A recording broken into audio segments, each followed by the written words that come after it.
સુરેન્દ્રનગરના આંગણે 6 વર્ષ બાદ સરદાર સ્થાનકવાસી જૈન સંઘના પ્રાંગણે આજે અમદાવાદ બપોરનું ચાતુર્માસ સંપન્ન કરી વધારવાનું થયું છે।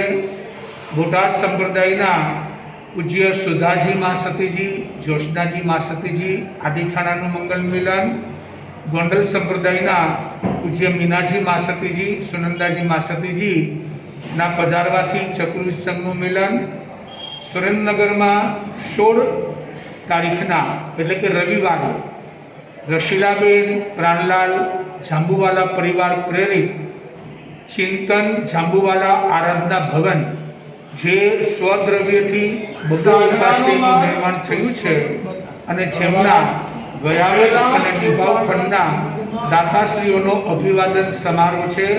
આ પ્રસંગે સુરેન્દ્રનગરમાં પધારવાનું થયું છે અને આવી રીતે સૌ કોઈ ધર્મ ભાવનાથી સમૃદ્ધ બને અને હંમેશા ધર્મ એવી રીતે કરે કે ગ્રંથ પકડવાથી જે ન મળે એ ગ્રંથથી છોડવાથી મળી શકે છે। માટે જગતના તમામ જીવો ગ્રંથિને છોડતા શીખે તો સુખ શાંતિ સમાધિ મળ્યા વિના રહેશે નહીં, એવી મંગલ ભાવના।